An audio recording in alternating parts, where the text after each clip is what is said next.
Galera, as coisas que a gente vai falar hoje fariam Darwin ficar de cabelo em pé. Ou não, né? Porque cabelo não era muito o forte dele. O que eu quero dizer com isso é que a seleção natural, como principal método de evolução genética das espécies, está com os dias contados. Novas tecnologias de edição e melhoramento genético, aliados a algoritmos capazes de ler o nosso DNA inteiro em segundos, vão transformar as mutações genéticas de aleatórias a totalmente previsíveis e controláveis. Essas técnicas e tecnologias revolucionárias vão permitir a cura e a erradicação de doenças, a reintrodução de espécies extintas, a criação de novas espécies, o melhoramento da espécie humana e podem significar até o fim da velhice. E é sobre isso que a gente vai falar hoje. Vem com a gente!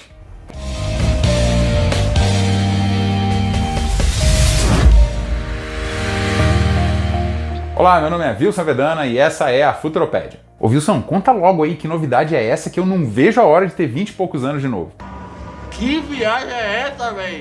Calma, que não é bem assim. Para entender como a gente vai poder colocar um fim ao processo de envelhecimento, a gente precisa entender primeiro como a nossa genética funciona. Durante milhões e milhões de anos, a evolução da vida no planeta dependeu de mutações aleatórias no nosso código genético. Essas mudanças ou mutações eram pequenos bugs que aconteciam sempre que as células se multiplicavam e duplicavam seu DNA. Na maioria das vezes, esses bugs passavam desapercebidos, não faziam diferença nenhuma ou até causavam prejuízos àquela espécie. Mas de vez em quando, um desses bugs trazia alguma característica útil, tornando aquela espécie mais forte, rápida, inteligente ou melhor adaptada ao seu ambiente. Com isso, essa espécie mutante era colocada em vantagem sobre as demais. E como essa característica vantajosa era passada dos pais para os filhos, ao longo das gerações, essa espécie acabava se tornando a espécie dominante no seu nicho. Foi também esse processo, acumulado ao longo de milhões e milhões de anos, que contribuiu para a diferenciação das espécies, transformando os peixes em anfíbios, estes em répteis, depois em aves e mamíferos e finalmente no ser humano. A seleção das características de cada espécie acontecia de forma natural, pela sobrevivência daquele que melhor se adaptava ao seu ambiente. E é por isso que a teoria darwiniana da origem das espécies ficou também conhecida como teoria da seleção natural. Só que desde que a humanidade começou a entender melhor como essas alterações genéticas acontecem, principalmente a partir do final do século XIX, essa seleção deixou de ser natural e passou a ser cada vez mais controlada pelo homem. O sequenciamento completo do genoma humano em 2003 acelerou ainda mais esse processo. E mais recentemente, em 2011, pesquisadores como a cientista Jennifer Doudna fizeram descobertas incríveis no campo da seleção e da edição genética. A Jennifer foi a principal responsável pela descoberta e desenvolvimento da tecnologia CRISPR, sobre a qual nós já falamos nos vídeos sobre comida do futuro. Estudando a guerra mais antiga do mundo entre os vírus e as bactérias, ela descobriu um mecanismo de defesa bacteriano baseado numa proteína chamada Cas9, que era programada para localizar e recortar o DNA viral, eliminando assim esses invasores. A Jennifer então percebeu que essa proteína poderia ser reprogramada para localizar e recortar qualquer pedaço de DNA, inclusive aquele referente a mutações indesejadas nas células humanas. Com a adição de outras proteínas e enzimas, a Cas9 também pode silenciar, editar, substituir e até incluir um gene totalmente novo, desenvolvido sinteticamente em laboratório. Essas tecnologias de sequenciamento e edição genética, aliadas a algoritmos de inteligência artificial super avançados, criam possibilidades incríveis para o futuro. E hoje eu separei 5 delas para falar aqui para você, que são medicina genética, reintrodução de espécies extintas, criação de novas espécies, super bebês sob medida e o fim da velhice. Ah, e tem também aquele bônus para quem ficar até o finalzinho.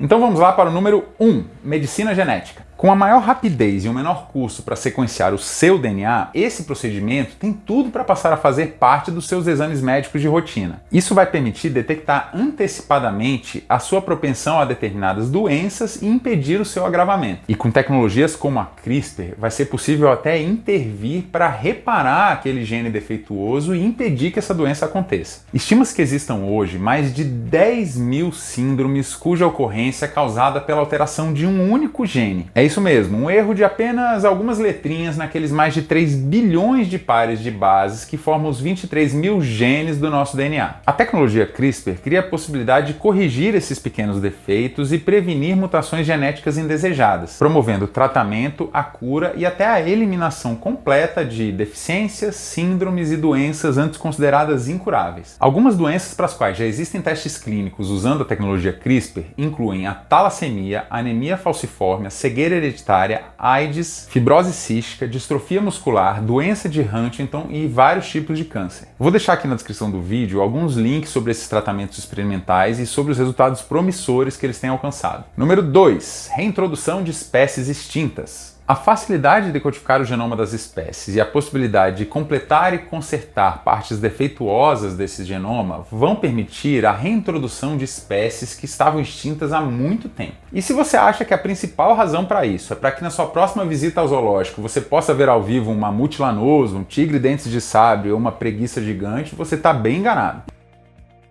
Os cientistas acreditam que a reintrodução de algumas dessas espécies possa contribuir para o equilíbrio ecológico e ajudar a reverter a degradação ambiental de algumas áreas. No caso do mamute lanoso, por exemplo, acredita-se que sua reintrodução pode ajudar a preservar a tundra do Ártico e, com isso, contribuir para a diminuição do aquecimento global, já que a degradação desse bioma tem causado a liberação de gases que contribuem para o efeito estufa. Também está sendo estudada a reintrodução do pombo passageiro, espécie que contribui para a dispersão de sementes de algumas árvores, como o carvalho branco, o que pode ajudar no reflorestamento de áreas da América do Norte. Número 3. Criação de novas espécies. Nos 2 vídeos sobre comida do futuro, nós falamos um pouco em como as tecnologias genéticas têm auxiliado na criação de novas espécies de plantas e animais voltadas à alimentação humana. Isso permite, por exemplo, a criação de variedades mais adaptadas ao clima de cada região, com uma maior produtividade e um consumo mínimo de recursos naturais, o que é muito importante num cenário de mudanças climáticas. E os cientistas já estudam a criação de variedades que possam crescer em ambientes extraterrestres, em estações espaciais, na Lua e até em Marte. Outra razão para a criação de novas espécies de plantas e animais é a possibilidade de melhorar o seu valor nutricional. E isso também já está sendo feito hoje. Um exemplo é o arroz dourado, versão geneticamente modificada desse grão que contém alto teor de beta-caroteno, um precursor da vitamina A. Outro exemplo é o do tomate roxo, que contém antocianinas, um poderoso antioxidante com várias funções benéficas no nosso corpo e que pode até ajudar a prevenir o câncer. Também vai ser cada vez mais comum a criação de novas espécies de algas e bactérias para a produção de enzimas e medicamentos. Essas pequenas fábricas biológicas também vão poder ser utilizadas para capturar o gás carbônico do ar, produzir fertilizantes e pesticidas naturais e degradar compostos poluentes. Número 4. Super bebês sob medida.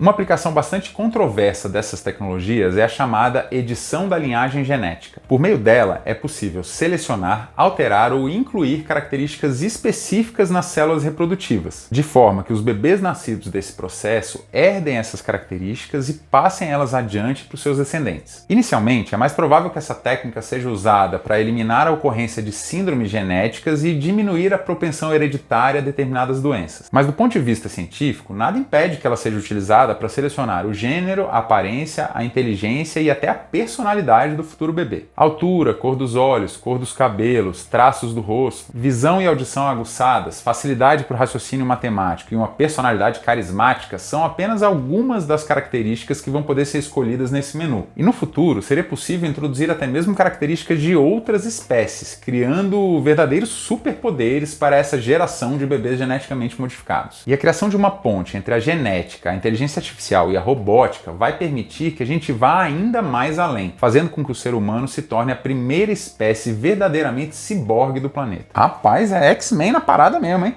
Você ainda não viu nada. Então vamos lá para o número 5. O fim da velhice. Desde o início da história da humanidade, existem registros de exploradores que buscam algum tipo de fonte da juventude. O que eles não sabiam é que essa fonte pode estar no lugar mais improvável que existe, dentro de nós mesmos. Uma parte da comunidade científica acredita que o envelhecimento não é um processo natural e imutável, mas uma condição que pode ser retardada e até mesmo revertida. Esses estudiosos buscam identificar os genes e os processos responsáveis pelo envelhecimento para diminuir ou suprimir a sua expressão, permitindo que as nossas células se regenerem contínua e infinitamente. Esses pesquisadores defendem que o envelhecimento deve ser encarado como a pior de todas as doenças, já que atinge todos os seres humanos necessariamente. Isso pode parecer uma coisa meio estranha à primeira vista, especialmente porque o nosso cérebro está condicionado a perceber a velhice como um fenômeno natural. Mas a ciência do envelhecimento é um campo que está em franca expansão e a cada dia são feitas novas descobertas que podem colocar fim à velhice de uma vez por todas. Algumas das terapias mais promissoras para tratar o envelhecimento envolvem a enzima telomerase, a eliminação das células senescentes, o estímulo à produção da coenzima NAD+, e a utilização de células-tronco. Ah, entendi.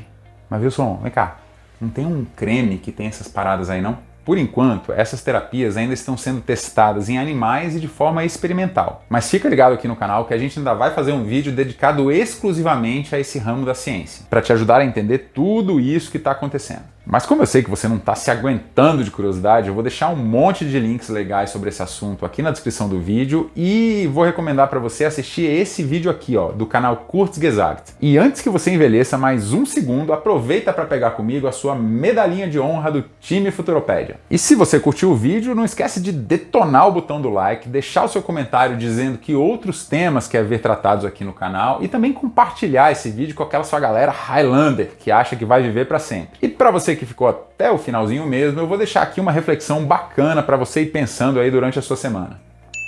Apesar das tecnologias de edição genética trazerem a possibilidade de que a espécie humana dê um salto evolutivo, ela também traz uma série de questões éticas importantes sobre as quais a gente vai precisar pensar. Por exemplo, será que essas pesquisas, por afetarem toda a humanidade, não deveriam ser de livre acesso a todo mundo? Será que é razoável que essas novas técnicas de edição genética sejam patenteadas? Mas se elas não forem patenteadas, será que os cientistas que se dedicam a pesquisar esses temas teriam o mesmo estímulo para continuar fazendo descobertas novas? Será que é ético editarmos o código genético de outras espécies apenas para fins científicos? E será que é razoável usarmos essas descobertas para atender necessidades humanas que poderiam ser atendidas de outras formas? E a criação desses super bebês geneticamente modificados? Será que ela deve ficar limitada ao tratamento de síndromes, doenças e deficiências ou também pode abranger a seleção de características consideradas desejáveis? E se ela for abrangente, será que ela vai ser uma tecnologia acessível a todos ou só para quem puder pagar por ela? E se a possibilidade de melhoramento genético depender da disponibilidade financeira de cada um, será que isso não vai acabar transformando a desigualdade social em uma desigualdade biológica? Será que a velhice não é algo que dá sentido e propósito à vida? Ou será que ela deve ser mesmo tratada como mais uma doença a ser curada? Se você pudesse viver para sempre como um adulto saudável, como isso impactaria a nossa vida aqui no planeta? Será que a primeira geração de seres humanos que vão viver para sempre já nasceu? Essas perguntas são super complexas e não possuem respostas prontas, mas elas mostram como é importante pensar sobre o futuro das terapias genéticas. Também vai ser muito importante buscar conhecimento e se manter atualizado sobre os avanços científicos nessa área e apoiar iniciativas que busquem aprofundar e debater esses temas. Fica ligado no canal que a gente vai estar trazendo sempre informações atualizadas sobre essas pesquisas e também compartilhando algumas iniciativas das quais você pode participar e apoiar se quiser. Então por hoje é só, eu vou ficando por aqui, um